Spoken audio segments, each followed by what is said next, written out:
Ever noticed how every conversation with a narcissist turns into an emotional battlefield? One minute, everything seems fine. The next, there's a misunderstanding, a sudden cold shoulder, or a full-blown meltdown over something that didn't even matter. It's like living inside a soap series. Only there's no script and you're always the villain. Why do narcissists seem addicted to drama? Do they even realize what they're doing? And is there ever a way to just have a normal moment with them?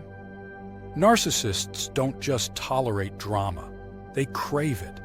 It's how they center themselves in every room, hijack your emotions, and make sure the spotlight never leaves their stage. And if you've ever found yourself second-guessing your words, walking on eggshells, or questioning your reality after a simple disagreement, it's not by accident. This pattern is calculated, it runs deep, and it explains why life around them constantly feels like a storm you didn't ask to be caught in. Once you see how the cycle works, everything starts to make more sense, and you begin to understand that the endless drama isn't coming from you. It's revolving around them. Drama isn't just a byproduct of narcissistic behavior, it's the fuel. To a narcissist, emotional chaos isn't something to avoid. It's something to generate, to amplify, to weaponize. It's how they stay relevant.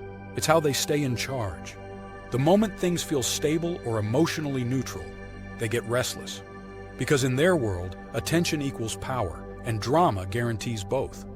If everyone's calm and focused on something else, that's a threat. If you're happy without them, that's a problem. If no one is reacting to them, they feel invisible, and that's unbearable. So they manufacture tension, subtle jabs, shifting moods, backhanded compliments. One moment they're charming, the next they're offended. And because it's so unpredictable, people around them constantly try to manage the mood, fix the vibe, or walk carefully to avoid the next outburst.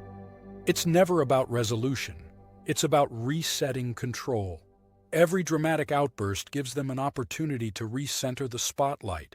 Suddenly, the conversation isn't about your needs, your plans, your emotions. It's about them, their hurt, their anger, their disappointment. And guess who's expected to fix it? They might say, "I just feel like no one cares about me," right after you've spent hours trying to support them. Or they'll start an argument right before a big event, just to make sure your attention isn't fully on anything or anyone else.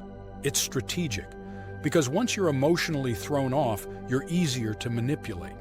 And here's the twisted part. Even negative attention is attention. To a narcissist, anger, tears, confusion, it's all proof that they still have emotional influence, that they still matter, that they're still in control. You'll find yourself reacting to them, adjusting for them, explaining yourself over and over, while they sit at the center of the storm they created. And this doesn't just happen in romantic relationships. Narcissistic bosses keep their teams in constant disarray to maintain power. Narcissistic parents stir up conflict between siblings to stay as the central figure. Even friendships aren't safe, because any moment of connection you build with someone else could trigger their jealousy or fear of irrelevance. It can even go deeper.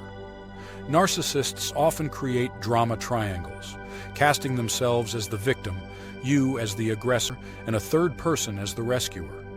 This dynamic creates endless emotional confusion and constant shifting alliances, making sure they remain the emotional center of gravity. At the core of all this chaos is fear. Fear of being ordinary, fear of being exposed, fear of not being admired. So instead of sitting with those feelings, they light emotional fires around them and invite you to burn with them. They don't start with drama, they start with charm. When you first meet a narcissist, the connection feels magnetic. They mirror your interests, complement your strengths, and make you feel uniquely seen. It's called love bombing, and it's designed to flood your brain with validation and dopamine. You're not just liked, you're special, you're chosen. But this phase has an expiration date. The moment they sense that you trust them, that you're invested, it shifts. The same person who once adored everything about you begins to nitpick, criticize, or withdraw affection without explanation. This is where the confusion begins. You go from being idealized to being devalued, and the change is so subtle and gradual, you blame yourself for it. Did you do something wrong? Were you too sensitive? Not appreciative enough? This is intentional. By alternating affection and rejection, they create emotional whiplash. You're constantly trying to get back to the good version of them, the one who made you feel amazing at the start. It becomes a cycle of highs and lows, where you keep reaching for approval that keeps moving just out of reach. And then comes the guilt. They make you feel responsible for their moods. If they lash out, it's because you upset them. If they lie, it's because you didn't make them feel safe. If they pull away, it's because you're too much. So you try harder, you explain more, you apologize first, and all of that serves one purpose: control. Gaslighting becomes their favorite tool. They rewrite reality in real time, convincing you that your memory is flawed, your emotions are exaggerated, and your instincts can't be trusted. "That never happened," they'll say. Or you're imagining things after you've clearly caught them in a contradiction. Over time, your self-trust erodes. You stop speaking up. You question your reactions. You look to them for truth, even when they're the ones distorting it. Even their moments of vulnerability are weaponized. They'll open up just enough to keep you attached, make you feel needed, or get you to let your guard down. But it's not connection, it's leverage. And it's not about intelligence or weakness. Even highly self-aware, capable people fall into this trap. Why? Because it's not a sudden collapse, it's a slow erosion. A gradual wearing down of boundaries, confidence, and clarity. By the time you realize something's off, you're already deep inside the web. They don't chain you with cruelty. They keep you stuck with hope. That confusion you feel? It's not a glitch in the system. It is the system.